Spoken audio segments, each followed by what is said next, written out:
Dozens of pro-democracy protesters have been killed in Chad after the country's ruling military council pushed back elections to 2024. Smoke erupted from tyres set on fire as people protested in N'Djamena.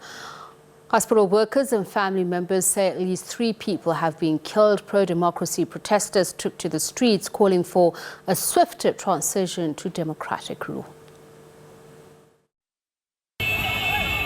Dozens of people were killed and hundreds injured in violence that broke out in Chad on Thursday, according to Prime Minister Saleh Kebzabo. He told a news conference the government was still compiling casualties from what he described as an armed insurrection. But human rights groups said unarmed civilians were massacred as security forces brutally cracked down on demonstrations in the capital, N'Djamena, and several other cities. It comes after pro-democracy protesters took to the streets calling for a swifter transition to democratic rule. The country is ruled by a military council led by President Mohamed Idris Deby, who took over following the battlefield death of his father, President Idris Deby, in 2021. The council was only meant to rule for 18 months, but pushed back elections to October 2024. The 18-month period expired on Thursday, prompting opposition and civil society groups to call people to the streets.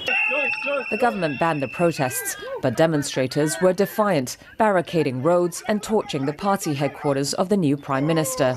Security forces responded with tear gas, live rounds and arbitrary arrests, according to rights groups. Riots have been intermittent in Chad since the younger Deby seized power last year, but Thursdays appeared to be the bloodiest. African Affairs Analyst Advocate Sipho Mantula from the Thabo Mbeki African School of Public and International Affairs at the University of South Africa joins us now for more. A very good evening to you, Advocate Mantula. Thank you so much for speaking to us. Some reports put the death toll at 50. What are the reports that you're hearing? Good evening, my sister, and even to the viewers of the Globe, Jumbo Africa. It's a piece of very sad moment in the Sahel region with this protest coming out. If one looks at the numbers, as you know, government has been giving us numbers of 30, and then opposition and the civil society talking about more than 50 actually, and more than 70 people have been injured, 1,000 arrested, and the use of force. I think what we should contextualize with this current protest, unrest, that has been meted out by the opposition to the government. It is happening even on the midst of Africa Human Rights Day today. And if one looks at the use of force that has been used, that has been applied by the military forces, it has been excessive, unjust, and hence one can read between the lines that many organizations, including the African Union, even if they are still on the Twitter streets, rather than convening the AU Peace and Security Council, even if we know that there are many plethora of conflicts that are going on. But like I've said, Sahel region, both Guinea-Conakry, Chad, Mali, they are currently exploding because of what I will call the post-military coups that were not sustained or that are not living to their expectations. Hence, you see this current crisis. And all of them seemingly done in the wider interest of the majority of entrenching democracy. But it seems that as soon as these, I say, quote-unquote, temporary military councils take over, they then postpone what should be democratic elections. Why is that?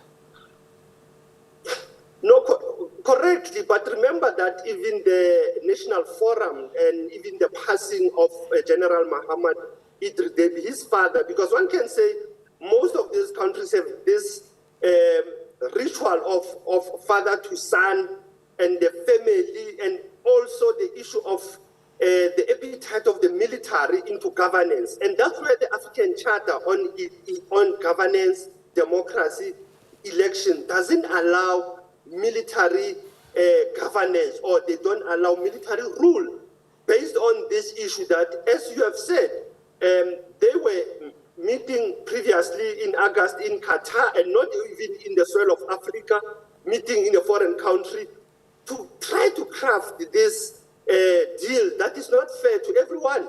And this deal also extending, because yesterday was was their lifeline for them to hand over power to civilians. I think the same question that we see in Sudan, if you think of Khartoum.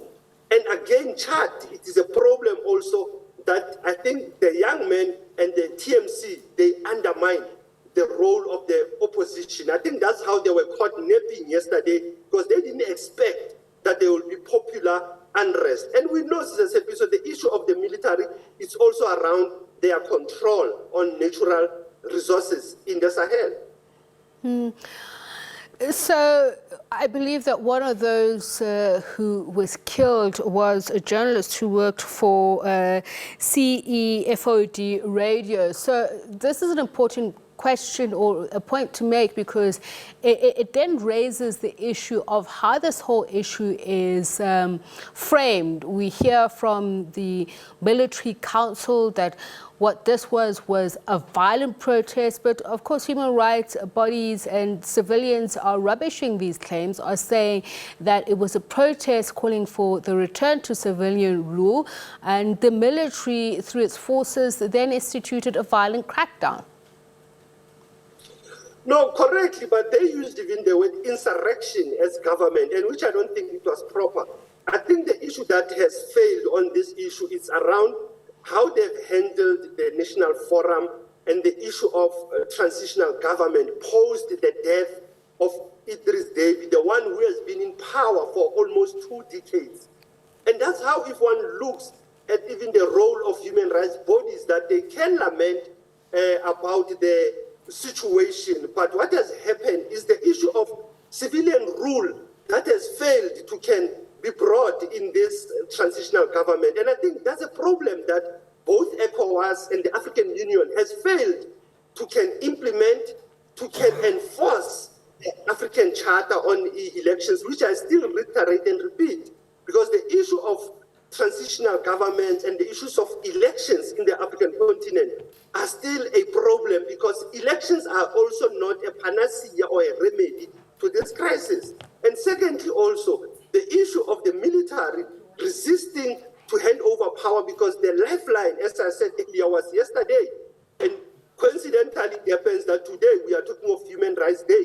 But it seems that Human Rights Day are meaningless, because human wrongs have been committed now against ordinary citizens, mostly youth, mostly activists who have been involved in the transition or democratization of Chad. And remember, Chad being a country that has went through military coups, that went through political violence as a French colony, what it is, it's having challenges with is the issue of allowing freedom of the media.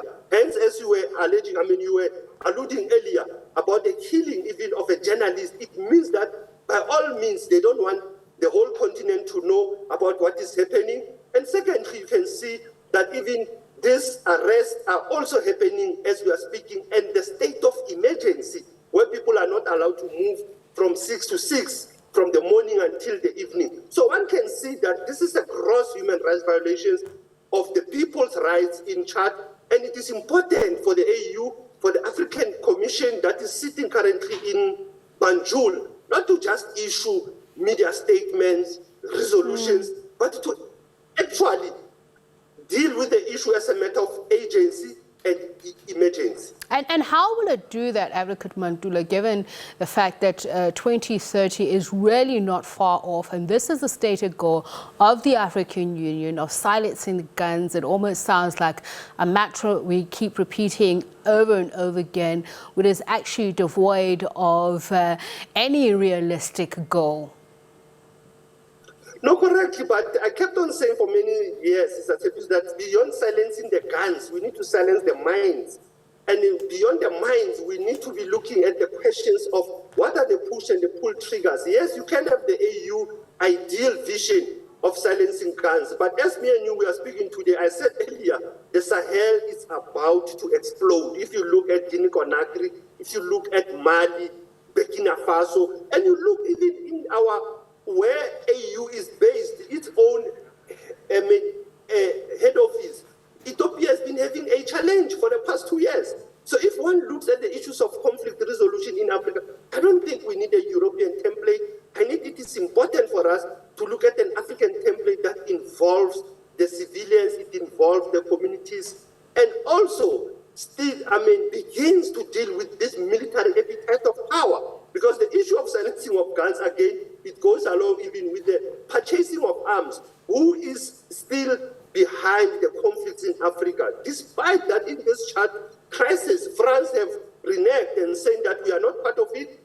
You look at USA, we are not part of it. But if one looks into it, government also blame external forces. So if one has to look at the conflict management template in the African continent, there is a need for us to decolonize it, to leave it, not to just, like you have used that word of mantra. I will not use the word mantra. I will say that it has been over-abused, the word of also talking about silencing of guns, yet we don't silence the minds of military rulers and military, one can say, people who are not even fair to the ordinary people. So they become, one can say, the dictators, autocrats, and which I don't think the African Charter on Elections, Democracy and Governance allows that.